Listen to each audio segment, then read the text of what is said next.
Okay, hi everyone, welcome. My name is Brittany Higginbotham and I'm with the Institute for Public Relations. We're so excited to have a panel with Margot Edelman, Amanda Edelman, and an expert panel. I will get into introducing them in a moment. A few housekeeping rules before we get started.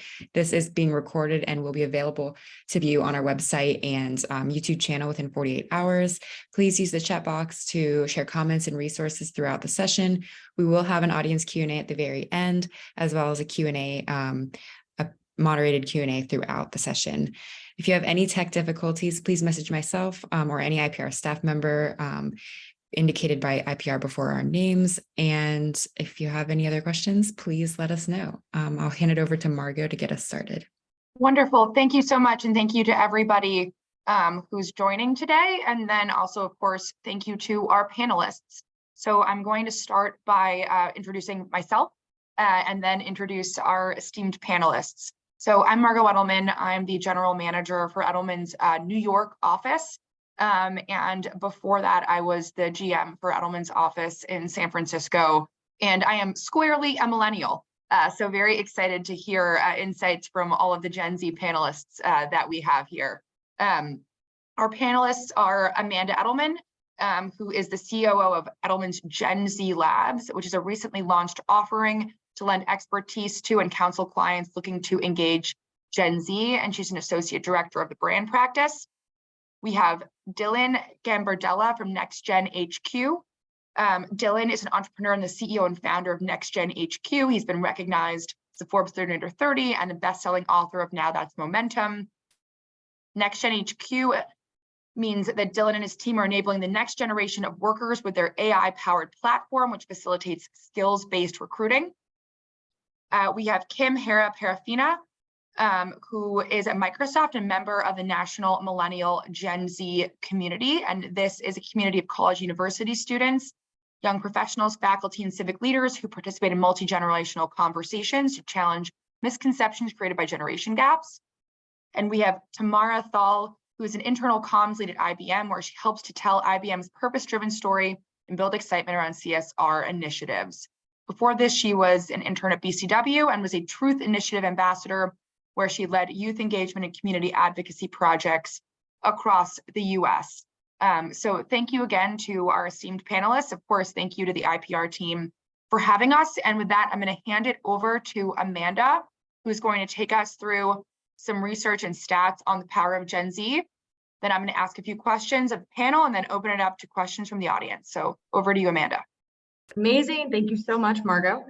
Well, it's a really enormous pleasure to be here today to be able to speak about Gen Z. Just for some context on what I'm going to go through, we've had a number of reports, but we've really collated the latest and greatest to sort of unearth insights about Gen Z as a consumer, Gen Z as an employee, and where to reach Gen Z from a media and attention perspective. I'll start by framing this and say sort of what we are and what we do at Edelman's Gen Z Lab. So we launched this offering a little under a year ago after hearing from a number of clients about the tension they felt when trying to engage Gen Z. There was a lot of excitement at engaging with this generation, given that it was a growing consumer base with a potential lifetime of brand loyalty ahead. But there was a lot of trepidation around saying the wrong thing with the generation, a lot of questions around, say the wrong thing, am I going to get canceled? And really, there's a lot of hesitation and nervousness. So we launched the Gen Z Lab to really close this gap and ensure that we were preparing our clients with the right counsel and really getting under the skin of this generation to understand what makes them tick. So for us, when we say the Gen Z Lab, we have 4 different parts. The first is a hub of data and insights about this generation, of which this presentation was only one component. Number 2 is that we have an external roster of sort of Gen Z experts, of which you'll see a couple who are part of this panel. 3 is that we have what we call a Gen Z squad, a number of internal Gen Z employees from around the globe who are able to pressure test or sort of seed the strategy for a number of our ideas. And then very lastly is that we have the world's first CEO, the gender fluid fashion designer, Harris Reed, who offers really incredible strategic and creative counsel to many of our clients. So when we say we are the Gen Z Lab, this is the parts of it, and sort of this is the expertise that we bring to the table. As Margot said, I'm going to talk a little bit about who Gen Z is and really tell you the story of why this is a generation we all should care about, and really get under their skin, because there's a lot of misconceptions about this generation. So I'll equip you with a more fulsome picture of who they really are. So I like to start with this slide and sort of ground us in the reality of how enormous this generation is. If you look at the stats on the bottom, this is a population of 2 billion people globally with $360 billion of discretionary income. They're going to make over a quarter of the workforce in the next 2 years. And actually the first Gen Zer was just elected to Congress in the US. And for those in global audiences, there are also 14 Gen Zers apparently in the Bundestag, which is German Congress. So they're really coming into their political power on a global scale. All of this has led a number of our clients to be extremely interested in this generation, and has even led the CMO of a global pharma brand to say, if I don't factor Gen Z into my business now, I don't have a business for tomorrow. Despite their importance though, what many believe about Gen Z doesn't reflect reality. And I hear this all the time from so many clients who ask me, okay, if I say something to Gen Z, are they going to cancel me? Or I don't really understand why we should be appealing to them because they're not interested in working for our company. But what we have found is that actually a lot of these beliefs about this generation are really just stereotypes and aren't in fact true. So just to run through a couple of these, there's a stereotype that all Gen Z wants to be influencers. That's not the reality at all. Only 12% actually want to be. The second stereotype we see is that Gen Z is out to cancel brands. They're all bold, bullish activists. That's really not the case at all. 1 in 3 just want brands to take responsibility for wrongdoing. And then very lastly is this idea that they want total separation between brands and their social circles, sort of a separation of church and state. That's really not the case at all. A little under 50% of Gen Z say that creating an emotional connection without a brand isn't possible unless the brand is engaging on social channels. So really sort of the picture that all of this information is painting is that Gen Z is not necessarily the generation you think them to be. And in fact, this is who they really are. They're a generation who's deeply sensible. This is a generation who are not aspirational influencers. They're really just a generation who's looking to have a deep sense of safety and security. Number 2 is that this is a generation that's globally unified. Across all of the data that we see in markets as diverse as Mexico, US, China, Germany, France, what have you, the data that we see about their beliefs and motivators is shockingly similar across market. A big reason for this is the fact that so many of them are shaped by influences they see on social media. So Gen Zers in Korea are seeing the same thing on their phones as Gen Zers in Germany, as Gen Zers in the US. So really, from a Gen Z sort of beliefs and values perspective, there is an increasing amount of cultural homogeneity. And then very lastly is that this is a generation who trusts differently. And this is important because trust measures the relationship between a business and its core stakeholders. And so understanding the levers that build trust that are different for this generation is absolutely essential to building a trusted relationship with them. And these are the 3 things to do to get the trust of Gen Z. It's number 1, make me feel safe. Number 2, connect and care for people. And number 3, unite for change. I'll go into these levers a little bit deeper, but I want everyone to sort of keep these in mind when you're thinking about the values that Gen Z has and the ways that we need to care about them. So on that first part of sort of make me feel safe, it's because Gen Z has this visceral need for safety and security that permeates every aspect of their lives. And if we look down the list here, it's not just about physical safety, although that is a pretty high number. They think of safety from an emotional perspective, a social perspective, an educational perspective, financial. This is a generation whose worlds have absolutely been rocked by COVID. Now they're facing threats of climate change. In the US, gun safety is a huge issue. So this is a generation, again, who has this visceral need for safety and security, which again permeates all aspects of their lives. So when we say that this is a generation who isn't aspirational, they're more pragmatic, this is exactly what they need. They just want safety and security in all facets of their lives. And this data sort of, is painting a really similar picture, that they're deeply concerned about issues in the world. And these are issues related to security, health, finances, etc. And again, if you're Gen Z and you've recognized at a very young age the fragility of sort of our global system due to COVID. And you're looking at, really large macro issues like climate change and not really seeing robust solutions to them. There's a lot of Gen Zers, a lot of young people who are really concerned. On the flip side, though, the importance for brands and businesses to step up and be those partners for change has never been more important. So we see the solution on the right is that nearly 2/3 of Gen Zers want to work with brands to address societal issues. Again, it's because Gen Zers are seeing sort of the lackluster response from many governments around the world due to around COVID, around climate change, and they're turning to brands to be those partners for change. And that's exactly, these values continue from what they expect from brands that they purchase from. So as we see here, 9 in 10 Gen Zers want the brands they buy to get involved in causes that better the world. So 2/3 of Gen Zers want brands to be those partners for change. And if people are buying from certain brands, they have even higher expectations of those brands to get involved in causes that they care about as consumers. And if Gen Z believes that your values align with theirs, they are going to reward you. So 63% buy or use brands who take a stance on social issues that they care about. This is a full 14 points higher than the general population. That's a little bit older. And even for Gen Z, again, we see this metric of trust being absolutely critical. 85% say trusting a brand is critical or important for purchase. So basically the story that we're seeing here is that Gen Z has very high expectations for brands to be those partners for change. And they're going to put their money where their mouth is and buy from brands who they feel like are their partners for change. The other thing that's really important here is understanding how deeply influential Gen Z is across behaviors that brands and businesses care the most about. So of course, Gen Z, again, 2 billion strong. They're a generation with, $360 billion of discretionary spending power. Of course, these are really large figures in their own right. But what's even more incredible is just how much influence they have across other generations, this gravitational pull, as we like to call it.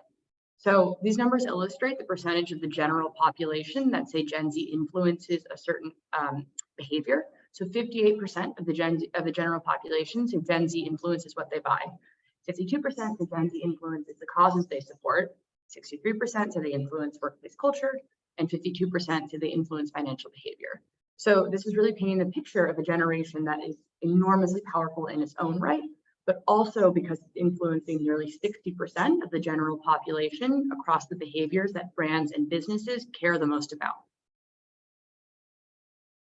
And the reason for this is because Gen Z dominates the infrastructure of influence. So it's no secret that the vast majority of us get information from social channels. And as we see here, Gen Z is creating with and engaging with the majority of content on social channels.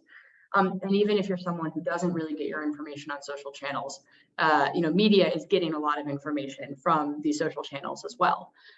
So we see this here in sort of the figures on the right is that nearly 2/3 of the general population say Gen Z influences how we get our news.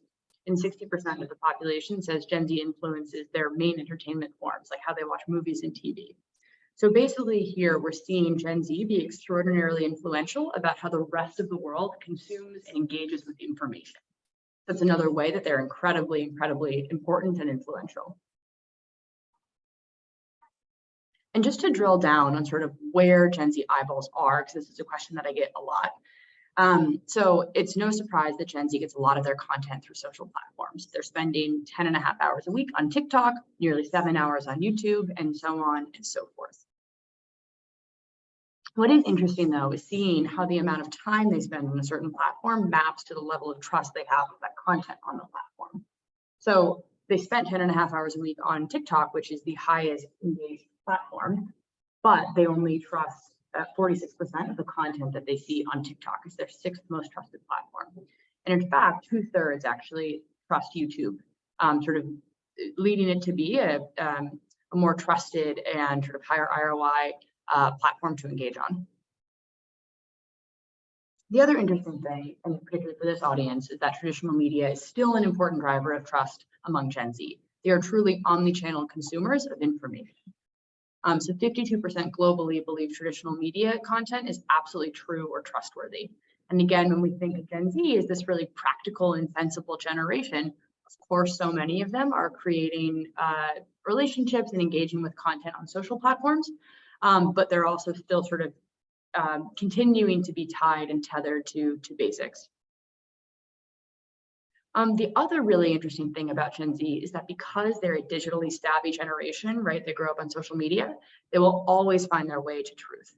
So 70% will always fact check you, what you say, and then they'll unfollow you if they're not truthful. And I get this question a lot around how does Gen Z suss out from misinformation?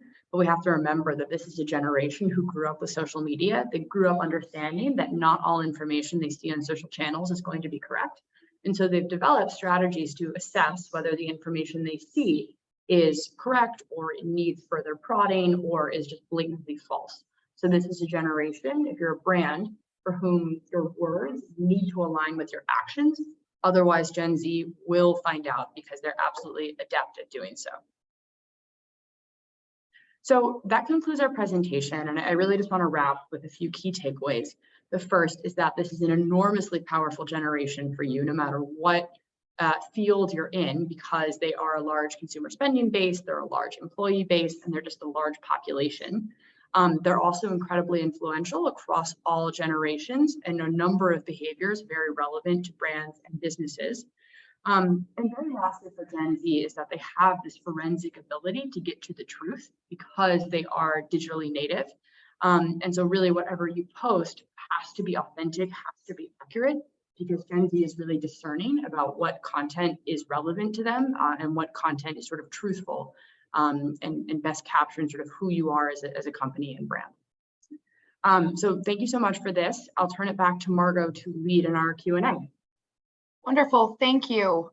So I have a few questions that I'm going to ask our panelists, and then encourage you all to think of questions because we'll have about 20 minutes at the end for those on the call to ask questions as well. So Dylan, one for you. What do you think brands get right or wrong when it comes to targeting Gen Z? And are there any misconceptions about Gen Z and their consumer behavior? I love it. Thanks so much for having me, Margot, Amanda, wonderful presentation. I was taking my notes to continue to always be learning here. The first part I want to start by answering that question, Margot, on what do brands get right and wrong, is by sharing an understanding that we're talking about Gen Z overall, when I think it's really important for each brand to zoom in on the specific target cohort that they're going after. But at the high level, to reiterate a huge point that Amanda shared, brands need to understand that Gen Z is a generation of digital natives, right? My favorite analogy is the iPod and the stroller comparison, where Gen Zs, we grew up with iPods. From day one, technology was integrated. And what that means is that social media is truly a second language for us. And I think the brands that win are the ones that leverage social media as a tool to connect with this cohort. That's using social media not just as a marketing tool per se, but as a medium for genuine interaction and engagement. I think on the flip side, though, brands get it wrong when they fail to engage in conversation and instead treat social media as a tool for broadcasting a message. That's not right.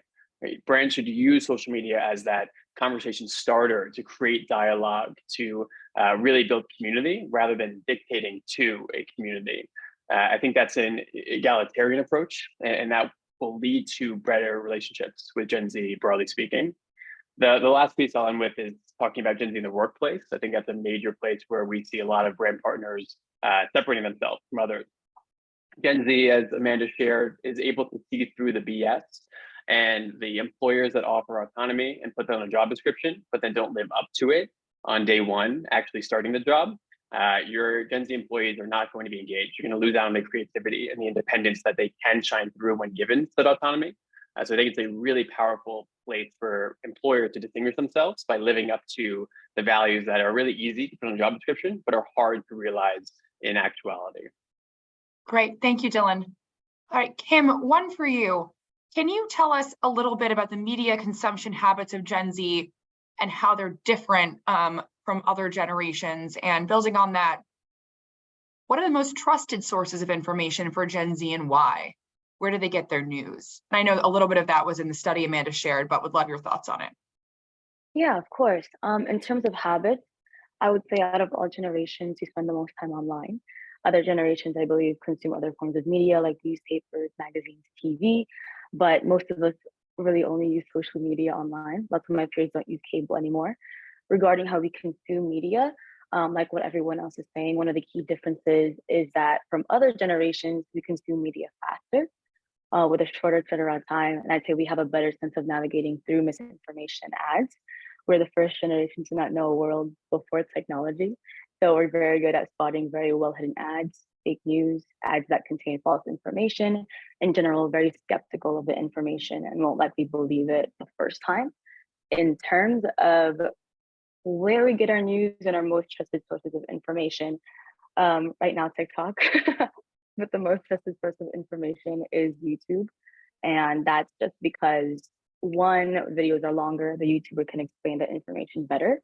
Two, it's coming from a trusted YouTuber. That's because we probably watched them for a while. We understand what they value and how they operate. And three, you can probably cross-check between videos. One point I'd like to point out, though, is not just what media we trust most, but how a Gen Z comes to trust a source or the person giving the information. Just because you like a certain influencer or a brand and we enjoy their videos doesn't mean we exactly follow them. Or just because we like a YouTube channel doesn't mean we would exactly subscribe. The point where you get us from going from liking to subscribing is generally either because one, you're very entertaining, two, we can tell that you're being very authentic, or three, it matches with our values or goals of the person that is watching. For a company trying to gain the trust of Gen Z, this is even harder, just because we are very skeptical of ads and promotions. Of course, you can do influencer marketing, but I don't think those videos do too well. But what I have noticed from the brands that do well in gaining Gen Z's trust is that they put out content that's entertaining, that's related to a product or brand, but it doesn't feel like advertising. In general, I've noticed that we don't want to subscribe or follow just the product, but we would want something more personal, like following it because of a sense of community or a bigger message. One company that does this very well is something like Nike. So it's not just shoes or sports clothes, it's also athletes, a community, a lifestyle. Or Disney, it's not just movies, it's also magic and inspiration. Overall, not just marketing a product or a brand, but something more personal. Great, thank you so much. That's great. All right, Tamara, one for you. Can you give us a little insight into some of the factors that influence entry-level employees who are Gen Z on their level of engagement and participation at work? And how can managers and leaders best support the career growth and professional development of Gen Zers? Yes, so first of all, thank you so much for having me, team. I wanted to start by saying that a common misconception about Gen Z is that we don't work hard or that we don't want to work hard, right? I know our generation is the poster child for quiet quitting. And if you'd ask me if that's true, I would say honestly, both yes and no, because Gen Z goes off actions and not words. And so if you're asking or demanding that we do something and we notice that it doesn't align with, the broader good of society, or even that leadership isn't enabling or mirroring those same behaviors, we won't just blindly do it. So the biggest factor I would say is that we need to be inspired in the work that we're doing, but also the workplace culture that we're working in, it needs to inspire us as well. And so in order to truly engage Gen Z, I would say you have to allow us to feel like we're doing the work that we're doing, it means something bigger. It's making an impact on society and also on employees. And I wouldn't be able to talk about engaging Gen Zers without talking about DE&I. I'm assuming everyone here knows what it means. But when we look at it, particularly from the lens of Gen Zers, it's not just a phrase or buzzword for us. We truly expect employers to create safe spaces for everyone, not only for those outside in the community, but also for employees. And if we notice that those, inclusive workplace cultures aren't being mirrored in the workplace, you won't see us in the office and you also won't see us engaged. And then to answer your second question, Margot, how can managers and leaders support the growth of Gen Zers? So I would say a few things here. One, I think the biggest thing, and I've noticed this not only from my experience, but from the trends I'm seeing from other Gen Zers, is that I think it's really important that managers take the time to learn what our interests are and how you can channel that to both benefit our growth, but also the company's growth. Doing that will help keep us engaged. And again, we want to know what our skill means to the company and how it's like making a broader impact on society. We're always eager to learn new skills and to be an expert. So some ways that you can do this is by assigning us a stretch assignment or attributing us to a rotational program. Also doing lunch and learns allow us to meet new people and have safe spaces to ask questions. I would also encourage sponsoring, so executive mentors and executive sponsors, someone that's not necessarily our direct manager who we can ask questions to and be vulnerable around. And then the biggest one I would also say is give us the space and the opportunity to pursue our passion projects. My manager did this my first month at IBM, and honestly, that's what kept me super engaged at the company. Whatever you're passionate about, there's usually always a space for you to do that at your company. So just giving maybe 10% of our time, the opportunity to work on that. Yeah, those are the main things I would say. Wonderful. Thank you, Tamara. That was very, very helpful. One more question for you. There's a lot around sort of Gen Z and flexible work. How important is a flexible workspace or showing up in person in the office? How does this impact the Gen Z's job satisfaction and retention? I would say flexibility is honestly maybe one of the biggest things for Gen Zers, right? We want, I think nowadays we at least expect a little bit more autonomy on how we work, where we work, and when we're able to work.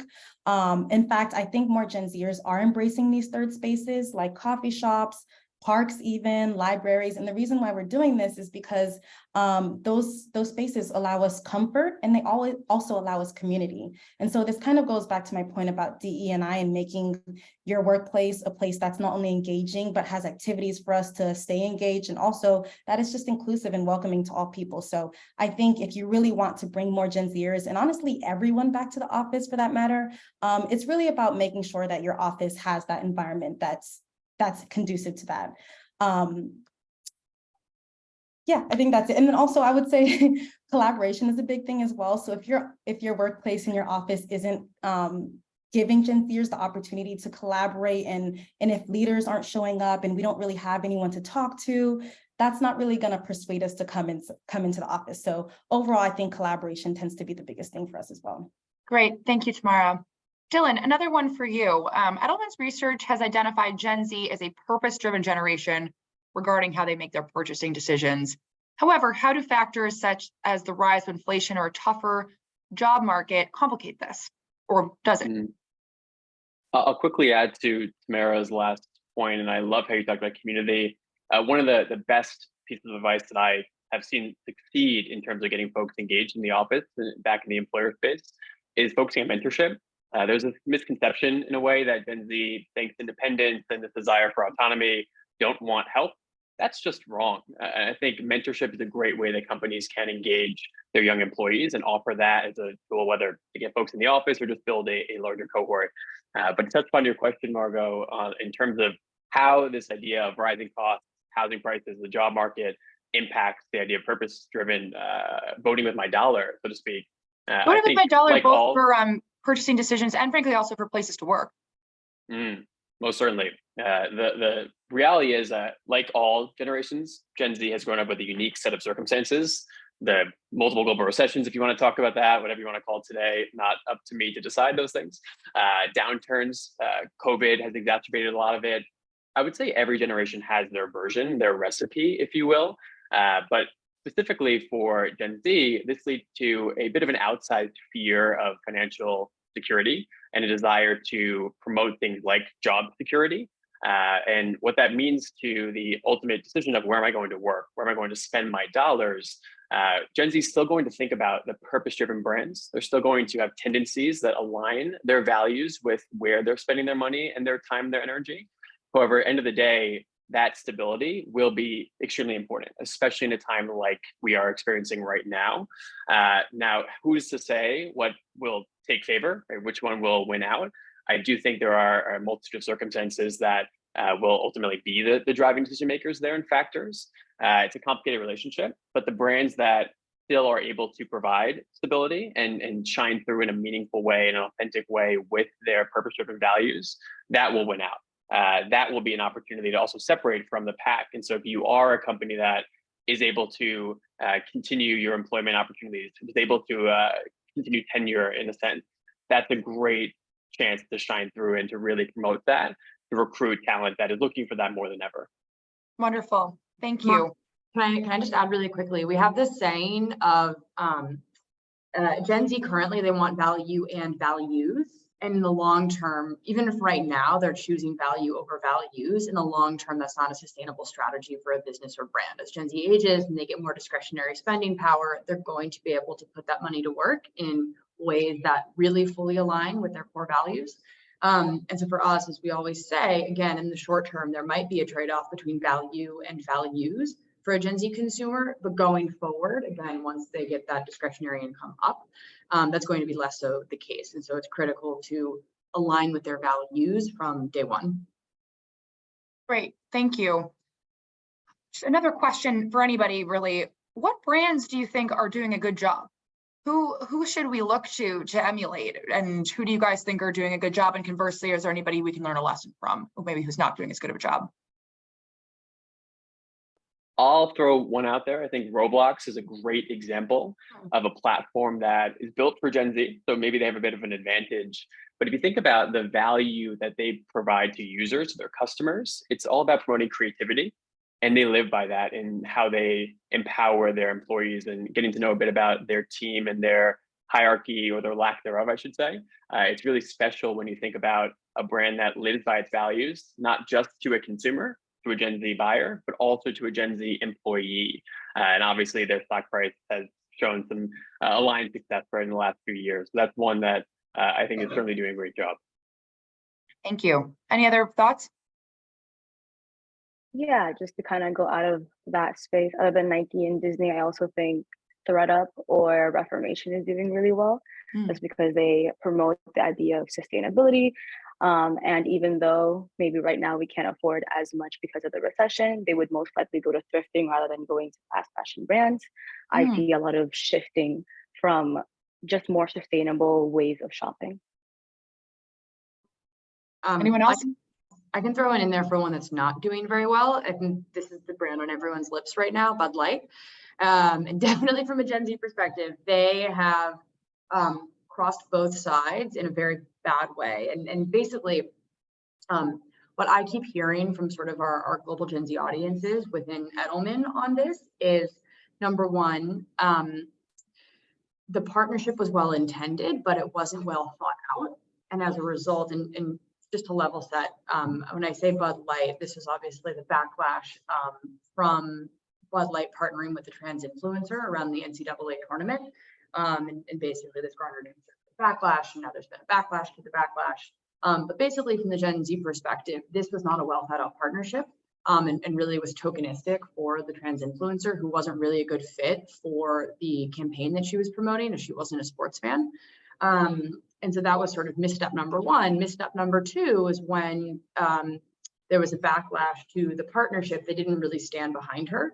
And so as a result, sort of betrayed the values that they were supposedly espousing. So this is a brand, I think it's not just a Gen Z thing. I think that they've become sort of a use case on many other generations for what not to do.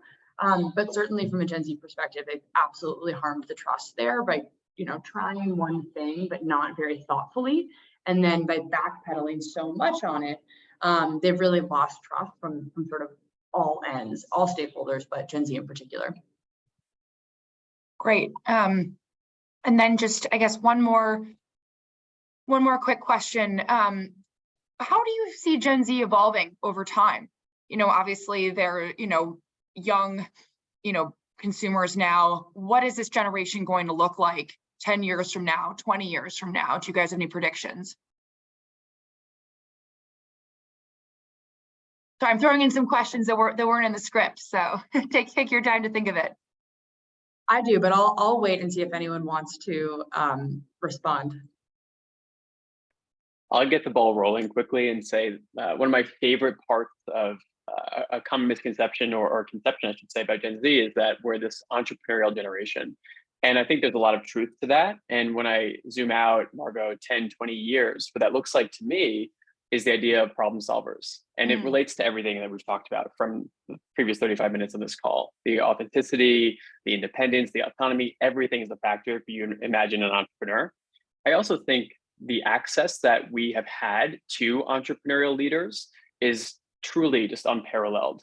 We've been able to see entrepreneurship grow from Shark Tank, right, in our family living rooms, growing up watching that, to following now the journeys of entrepreneurs on Twitter and Twitch and LinkedIn, you name the platform. What that looks like, what that manifests in, is more people taking an entrepreneurial route. Small business, could be high technology, but I believe entrepreneurs solve problems, and more is always better for us. And that's really exciting to me, to take the positive approach 20 years from now. I like it. Thank you, Dylan. Anyone else? Yeah, just to kind of hop on that actually gave me an idea. Other than being in the workforce, of course, I think that we would definitely be creating more platforms and just more products that are more inclusive. Going back to what Tamara was saying, DEI is such a big thing for us. So looking like different kind of ways of walking up the stairs for disabilities, or just different kind of products, and using technology really in a way to be more inclusive to more people, and to connect with others, kind of creating a very homogeneous society. I agree with both of their points. The only thing I would add is that I feel like I see Gen Z continuing to have such a strong voice, not only with companies, and honestly, maybe we might even see it becoming even stronger of a voice, demanding more. So I think when we think about like Gen Z and the power that we have both socially, politically, and how engaged we are on like all of our platforms, I think we'll continue to see Gen Z having more of a strong voice and an opinion. And that's something that I'm excited to see. And I think that like we can't really run away from it. We have to embrace it. And also, yeah, I think that's mostly it. Great. Well, Amanda, anything to wrap up the Q&A section based on the research, or sort of based on any conclusions that you want to add? Yeah, absolutely. Well, I love this discussion. I love those questions that you ended with, Margot. That really keeps us thinking on our feet, which is always No problem. No problem. I'm here with some extra ones to spice it up. So, and as it's always be, but look, I mean, I think at the end of the day, like what I always like to think of with Gen Z is that they're a lot less scary and a lot less unknown than other generations feel they are. Again, I cannot emphasize enough how much this is a generation of sensibility, despite sort of media emphasis saying that they are, you know, totally out to cancel you, totally unique, really undecipherable. I like to think of them as a generation of mini accountants. They're ages 26, to 12 years old, and they're so concerned about affording healthcare and being able to afford housing. Like these are the issues they care about from such a young age.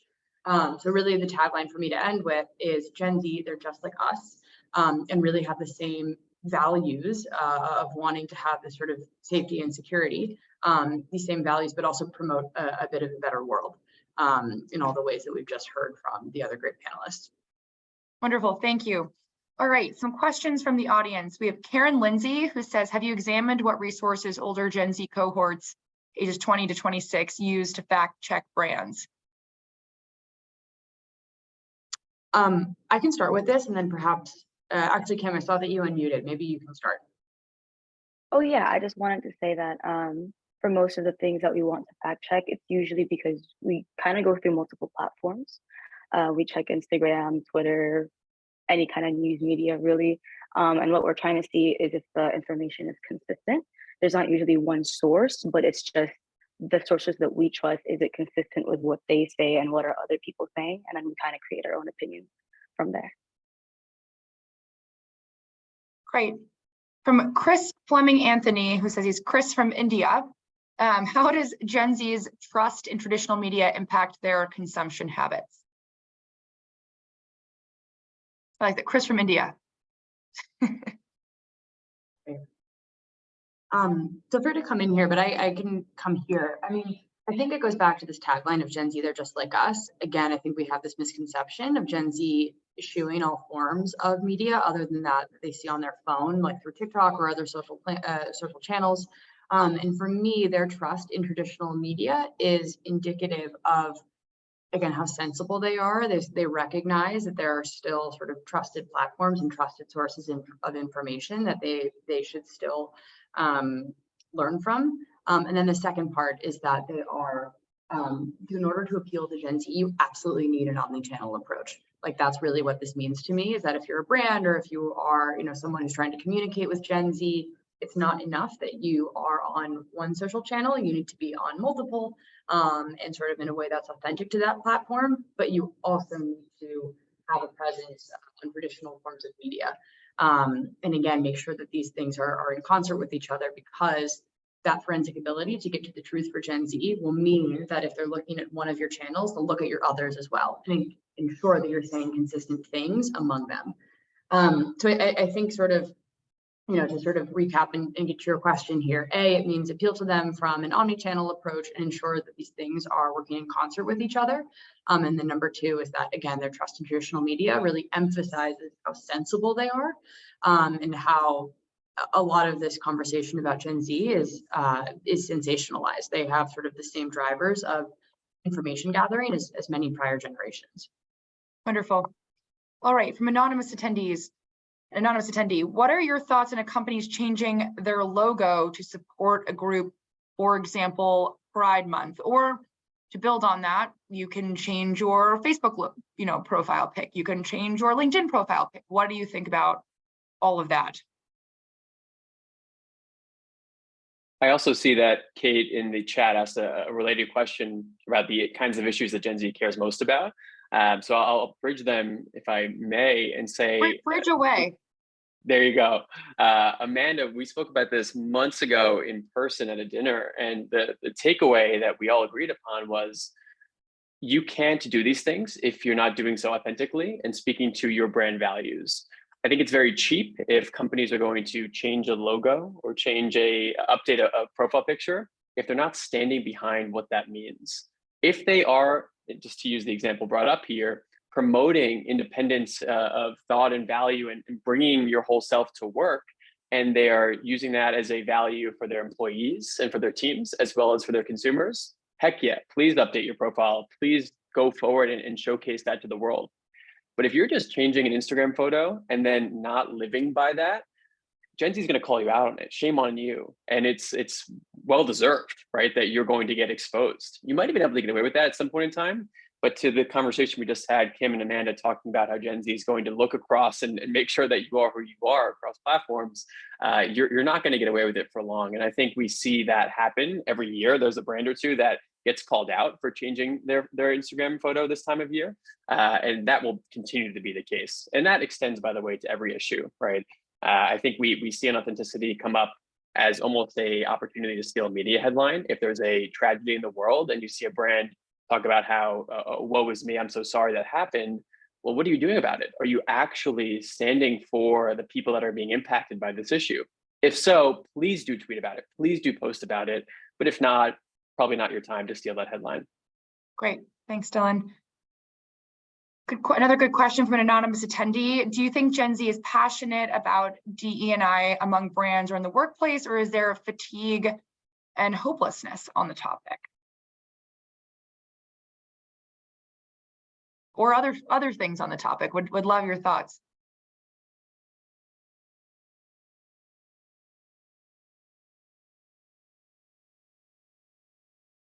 I can start, but I'm conscious Kim and Tamara would love, like I haven't heard from you guys on this. Dylan, if you guys have any thoughts, hearing a lot from me, so. Did you repeat the question, Margot? Sorry. Yeah, absolutely. Do you think Gen Z is passionate about DE&I in brands and in the workplace, or is there fatigue and hopelessness on the topic? I can start. So yes, I definitely think Gen Z is passionate about DE&I. I don't know if I'd necessarily, we are in a sense fatigued by maybe sometimes not seeing as much progress that we'd like, but as a whole, I would say that Gen Z is a little bit more hopeful. I think that we see the passion from our group members within the generation, and we also see the support that we're getting from those outside of our generation as well. And this is keeping us fueled. This is keeping our drive there. So as a whole, I think that Gen Zers are looking to brands to continue their impact with DE&I, but as Dylan said, to do it authentically and not just performatively. Great, I love it. I think that's a theme, right? Authentic, not performative. seems to be the theme sort of coming out from this discussion. Amanda, other thoughts? Yeah, I just wanted to build, I think, to your prior quote, bridge away. I'm going to bridge between what Dylan just said and what Tamara is saying. I think it all goes back to this forensic ability to get to the truth. And so things cannot be performative because Gen Z, excuse my French, they have an amazing bullshit detector. And I think this bridges across, like rainbow washing, as someone said in the chat, and sort of the themes that Tamara is talking about. Like a great example of this is I remember 2020, after the tragic murder of George Floyd, there were so many brands who, put out a statement, and then sort of after that had different models, more diverse models sort of representing their brand, which is really amazing. But there was a lot of, a few brands were called out for sort of pretending like they had been doing that all along and not really acknowledging that they didn't always have diverse casting. So basically, like prior to a certain date, it was like all blonde thin women. And then after a certain date, it was much more inclusive. Of course, that's really great that it's more inclusive now, but sort of pretending as if a brand has always been at the forefront of this change, it's really obvious when that's not the case. And again, I think because Gen Z has grown up digitally native, they are just so much more adept at uncovering, if a brand is being authentic or truthful in how it's positioning itself. Great. Other questions that the audience has? You want to write it in the chat or directly? Give a couple seconds for folks to continue to post. There was another question earlier in the chat. I'll read it. It said, have you examined what resources Gen Z uses to fact check brands? I know you mentioned cross-checking different sources, but if you wanted to elaborate at all, if there was any more on that, I can write it in the chat again as well.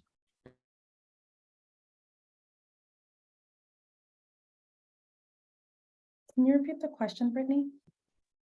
Yes, the question was, have you examined what resources Gen Z uses to fact check brands? And then I just dropped it in the chat if you want to check it out again. This is I feel like it depends really on what. If the brand is saying that they support something, then of course we'll fact check and see their histories and how they've supported that. If they want to put out information about how their product is doing something very specific, we'll fact check them by watching reviews on YouTube. If they would like to, I guess, just put out any kind of report, or this is the science that we found, we would definitely watch other YouTubers that show other science and reports that say otherwise. So kind of like that. I don't know if I could give any one source of how they would, where we would get it, but that's kind of how we would try to find out the truth. If anybody else would like to jump in. I think that's super well said, Kim. And I would set a very basic example for any brands and marketers out there. I've seen so many friends, and I do this all the time myself, where we hear about a company, hear about a new product or a service. The first thing that person does to go check out and learn more about this company is go to their Instagram company profile and click on a few posts and read the comments about what those posts are talking about and what other people are saying. It's almost crowdsourcing in a way, that these feedback reviews. And I'm talking about Instagram here. I'm sure similar platforms would apply to other brands or whatever their platform of choice is. But that's such a basic way to cultivate your own narrative and at least build community on your terms, in a sense, right? You as the brand choose what you post about, what your bio says, what your pictures are about.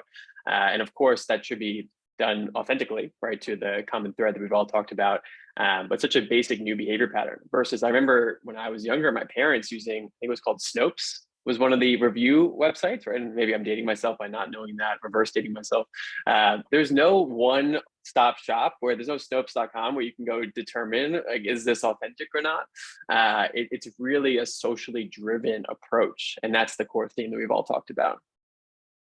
I just wanted to quickly add to both of their points. From an employee perspective as well, I think that Gen Zers as well, outside of just platforms, we also use word of mouth as a good way to gauge if an employer is actually true to what they're saying, especially when it comes to how they're treating their employees. Before we go to a job interview, you'll find us looking on LinkedIn, employees at X company. Reach out to them and ask them questions like, how is the company? How are they treating you? How are they actually living their words through action? So it's really important. Again, I know we've said authenticity so much, but it's really important that you actually live your purpose out, because whether it's through Glassdoor, whether it's through a platform, whether it's through searching it online, or whether it's through word of mouth, we will find out how your company is actually treating people.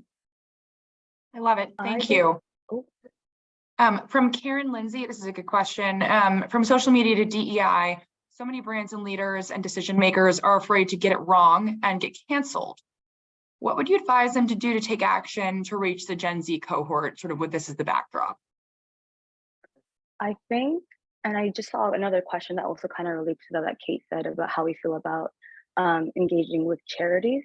Kind of like what Dylan said, this is one big, very large generation. I don't think you really need to care and support all the issues that we care and support about, but just the ones that you really feel like you like and the ones that are authentic to you. I feel like if you go with that, and that's been one of your values since the beginning, it'll be very easy to see. One thing that's very interesting though, just kind of like what going to refer to Kate's question about how engaging with charities and stuff like that, is that there are we've noticed some kind of actions that companies take that's very performative, where you would market how you donate to charities, or you would market how you give back. Of course, it's a tricky line between seeing it as somewhat performative versus actually genuine. I don't know the exact formula of how you can do this, but I feel like over marketing how you care about things, or over marketing how you give back to certain charities or certain communities, can sometimes feel ingenuine. I don't know if Tamara or Dylan have seen this before, but feel free, guys, to jump in and kind of tell them how would you market kind of the issues that you have without looking ingenuine? Anyone else? I completely agree with everything you said, Kim. We need some more disagreement on this panel. I just wanted to quickly add, because I love this question. I do sort of get why companies are afraid to sort of put their position out there, because they're fearful of cancel culture. But the main thing I would say to that is that if you're really acting genuinely and authentically and also transparently, you're allowed to make mistakes. In fact, you're allowed to even embrace mistakes. We've seen companies like Wendy's in the past, like, they've made mistakes, but because we know them as a brand on social media, we know how they interact with the community, because they're so interactive with us, we know who they are. We're more lenient with those with those companies that are a little bit more communicative with Gen Zers. So I think overall, like, you're allowed to make mistakes, but I think it's about how you then react to it. And also, the biggest advice I would say to not make those mistakes, of course, they're going to happen, and embrace them. But if you don't want them to happen, let's say, for example, you want to champion for DE&I, I would say bring in experts. Make sure that you're doing your due diligence to bring in people who are within that community, within that group, to guide the messages that you're sending. In that case, for the most part, it will be a little bit harder for you to actually make a mistake. But if you do, again, back to what I said, embrace it and actually go back to your community and your audience and tell them what happened. Be honest and be transparent. Love it. Okay, this is also a good question. How can Gen Z prepare themselves for the ongoing onslaught of misinformation and disinformation being generated more and more on the social media channels they depend on for information? Very interesting question.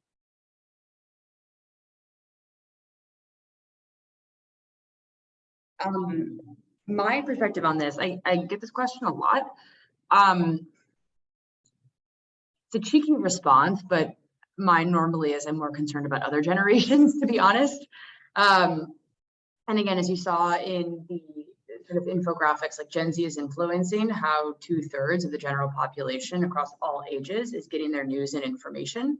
I think like a stereotype scenario that we see is sort of older generations spreading misinformation about COVID on Facebook. I know that that was a stereotype a couple of years ago, or sort of a joke a couple of years ago in COVID. Obviously, this is a really relevant piece of information for Gen Z, but I think it's relevant for all generations as people get more and more information on social media. And I think it goes back exactly to the tactics that Kim said, which again, Gen Z is pretty adept about. It's, if I hear a piece of new information on a social channel, do I trust the person it's coming from? Do I trust the platform it's on? If not, I'm going to need to cross-check this by looking at other similar influencers or looking at other types of posts on this channel to sort of inform my decision. And I think these are lessons that every generation needs to take into effect. And I sort of double down on my cheeky response of saying, yes, these are things that Gen Z needs to worry about, but these are also things that every other generation needs to worry about. And I am slightly more concerned, given that other generations didn't grow up on social media, that they sort of have fewer reflexive, like, checking mechanisms. But certainly it's going to be without the iPad and the stroller. Yeah, exactly. But obviously, I mean, misinformation is a huge issue for all generations. I don't want to belittle it. But I think that the solution is that it's a huge issue for all generations, not just Gen Z. Yeah, completely agree, Amanda. And I would also just quickly add that employers have such a pivotal role to play in this from an opportunity perspective. How many of us see a coworker post an article on our Slack channel or post a comment, and that's facts to us, right? That's factual. We trust because we know that they are someone who is like us. Clearly, they've checked the boxes to get that job that we are now in. And the larger your company is, the more you have to be careful about what messages are being shared internally from your own team members, your administration, your executives, on down to the random Slack channels. And I think that's an opportunity to not police in any way, but just to be aware of the real power in the message that you control. Great. You know, I think rather than there's a couple other questions, and there's a couple questions on AI, but rather than open up that, because I know we only have a few minutes left before we close, if you guys, just anybody want to provide sort of some last comments in the last few minutes that we have to wrap. And then Dylan, I saw you wrote your email in the chat. If the rest of the panelists want to do that too, I know that you might get some additional follow-up questions from the folks here. So maybe that would be useful as well. And Brittany had shared the Edelman Gen Z study as well in the chat, so you guys all have access to that too. But if anybody wants to just add some final comments, please go ahead. Kim, I see you starting to raise your hand, so call on you. Oh, I'll let Dylan go ahead and go first. Kind of. Kim, I'll give you a chance to percolate. Let the ideas sit, and I'll buy you some time here. I think the conversation. Thank you so much, everybody, for the opportunity to learn from you all. It's such a joy to be part of this panel, and the incredible attendees for your wonderful questions and listening so astutely.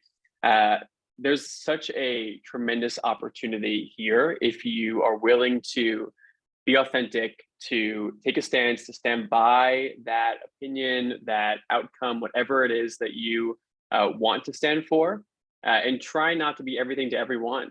One of the points that we included in here, generational studies, Gen Z, even saying that term, it's not complete. Think about the difference between a 26-year-old who's in the workforce and an 18-year-old who's in high school. They could not be more unique, right? Two different characteristics there. And that's totally fine. Embrace your target cohort and make sure that you stand up for what you believe in.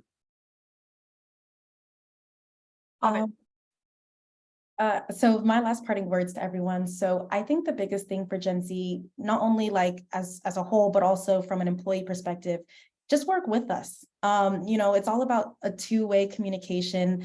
We talked about making mistakes, but really it's about ensuring that you build a rapport with our generation, with our audience, whether it's through social, whether it's through your company speaking directly to us, whatever it is, work with us and make sure that when you do something, it comes across authentically, and we'll know that because we know your brands. Yeah, well said, Dylan and Tamara. I guess the only last things I would add is if you're ever confused about anything, we are all online. Feel free to ask. like it would be interesting to ask your own audience. And I'm sure lots of them will probably give you their opinion. And that would kind of, be more personal to you as well. I'll second that. Everyone, thank you so much. It was really, really insightful for me. I learned a lot and I'm in this world. And I want to actually double tap into what Kim said of this. Again, this generation is a lot less scary than we think they are at the end of the day. At the end of the day, Gen Z is really looking to have input and really values any sort of questions you can ask them. Like what we always say at the Gen Z Lab is that we want to co-create solutions with you. And I think Gen Z on the whole really deeply believes in this. Wonderful. Well, thank you. As I said, when I opened, I'm decidedly a millennial. So this was absolutely an opportunity for me to learn as well, hopefully in addition to those who joined us. So thank you guys again for taking the time out of your day, both those who attended and of course our panelists. So thank you again and hope to see everybody soon at the next IPR webinar. Thank you. Brittany, handing it back Thanks to so you much, quickly. Tim. If you want to close. Sure. No, just thank you all of our panelists. That was an awesome discussion. And thank you all for attending. Our next webinar is on June 15th on an workplace. So IPR webinars can be found on our website. Go ahead and register. Thank you all. Awesome. Thank you. Bye.